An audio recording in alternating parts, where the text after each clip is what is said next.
Coronation Street's Jodie Ramsey tries to destroy David Platt's life next week by pretending that he said her name when they were in bed together. After David locks horns with Shona, Jodie lends a sympathetic ear to her brother-in-law. However, David is knocked for 6 when Jodie claims he said her name when they shared a bed on the night of Carla and Lisa Connorswain's wedding. One moment Jodie is consoling David over his argument with Shona, the next she's bringing up that night that they wound up as bedfellows, explains our Corey insider.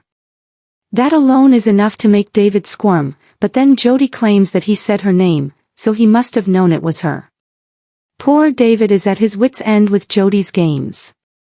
Eventually, David makes peace with Shona, but will he confess that Jodie has made up even more lies about him? Later in the week, Jodie makes another subtle comment about David saying her name, which leaves the dad of 3 feeling deeply unsettled. In fact, David is so concerned by Jodie's behavior that he tells all to Maria Connor, who advises that he share everything with Shona. Will David heed Maria's words of wisdom? You can understand why David is reluctant to come clean to Shona, continues our spy. It would mean David having to defend himself for the umpteenth time, which is an exhausting task to say the least. Plus, what's to say that Shona would take David's word for it? Shona is fiercely loyal to her sister, and that's unlikely to change. Elsewhere, Maria tells Gary Windass that Sarah Platt has managed to forget that it's her daughter Bethany's birthday. Defensive, Gary immediately vouches for Sarah, which takes Maria by surprise. Why is Gary so eager to protect Sarah's name? Afterwards, the Platts come together to celebrate Bethany's special day. Nick, Toya, Sarah, David, Shona, Jodie and Lily are all in attendance, but the mood sours when Jodie brings up Theo's murder. Jodie makes the occasion unpleasant for everyone, reveals our insider. She turns the conversation to Theo's death, then keeps harping on and on about it. Who on earth wants to think about a brutal murder when they're tucking into their tea? Jodie apparently. As Jodie continues to mess with David's mind, will she succeed in bringing him down? Or will David somehow find a way to play Jodie at her own game? The cobbles of Weatherfield had barely recovered from the latest scandal when another storm quietly began brewing behind closed doors. This time, the danger came in the form of Jodie, calm on the surface, but hiding a secret plan that could destroy David Platt's life in an instant. David had spent weeks trying to rebuild himself. Between family arguments, money worries, and the constant pressure from the salon and the street, he finally felt as though things were settling down. For once, there was peace in the Platt household. But peace never lasted long on Coronation Street. Jodie arrived at the salon late one afternoon wearing a forced smile and carrying an expensive handbag that immediately caught Sarah's attention. "Someone's doing well," Sarah joked. Jodie laughed nervously. "Let's just say I've had a lucky week." David barely looked up from his phone. Ever since Jodie had started hanging around the salon more often, something about her felt off. She asked too many questions, lingered too long, and always seemed to know more than she should. Later that evening, David noticed her whispering outside the Rovers with a man he didn't recognize. The second she spotted David watching, her face changed completely. "What are you staring at?" she snapped. "Nothing," David replied cautiously. "Just didn't know you had mysterious friends." Jodie forced a laugh, but her eyes betrayed panic. That should have been the warning sign. The next morning, chaos erupted. Shona burst into the salon clutching her phone. "David, you need to see this." David frowned as she shoved the screen toward him. Across social media, local gossip pages were spreading claims that David had stolen thousands of pounds from a vulnerable client through dodgy salon payments. "What? That's ridiculous!" David shouted. But the comments were already spiraling.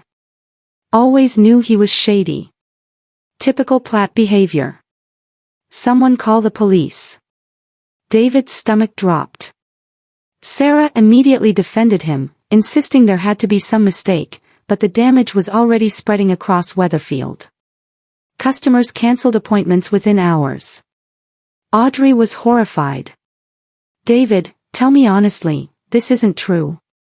"Of course it isn't," David yelled. Yet even he could tell people were beginning to doubt him. What nobody realized was that Jodie had started the rumor herself.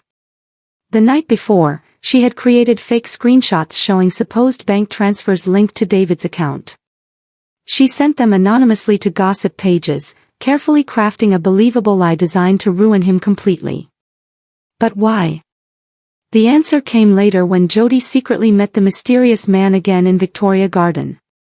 "You promised me this would scare him, not destroy him," she hissed. The man smirked. "You wanted money. I wanted revenge. Now stick to the plan." Jodie looked terrified. It turned out David had unknowingly crossed the wrong person months earlier during a financial dispute tied to an old client. The man believed David had humiliated him publicly, and now he wanted payback. Jodie, drowning in debt and desperate for cash, agreed to help spread lies about David in exchange for money. But she hadn't expected things to escalate so quickly. By evening, Kit Green arrived on the street asking questions. "Mind explaining these allegations?" Kit asked firmly. David stared in disbelief. "You seriously think I'd rob someone? I'm just doing my job." The humiliation hit David harder than anyone realized. Every time he stepped outside, he felt eyes following him. Even old friends seemed distant. Then came the real bombshell. Jodie marched into the pub and publicly accused David of threatening her to keep quiet. The entire Rovers fell silent. "He told me if I spoke to police, I'd regret it," she claimed tearfully. Jenny gasped. Sarah looked horrified. David stood frozen. "That's a lie." But Jodie continued crying, playing the victim perfectly. "He said he'd ruin my life." Shona immediately defended David, but the room had already turned against him. Even Daniel quietly muttered that things weren't looking good.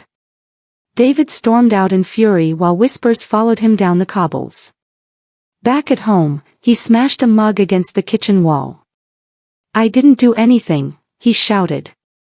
Shona tried calming him down, but David was unraveling fast. Years of mistakes meant people found it easy to believe the worst about him. That realization hurt more than the accusations themselves. Meanwhile, Jodie's guilt began eating her alive.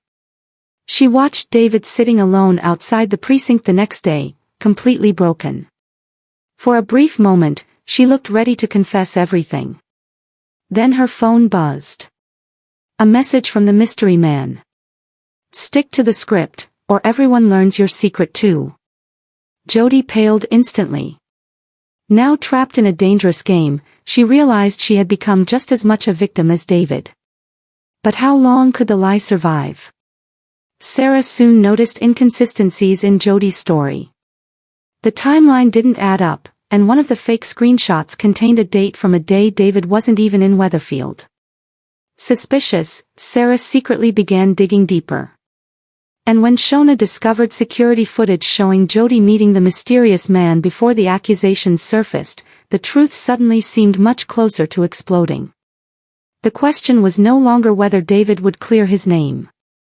It was whether Jodie would confess before the entire situation spiraled into something deadly. As another storm gathered over Coronation Street, one thing became certain.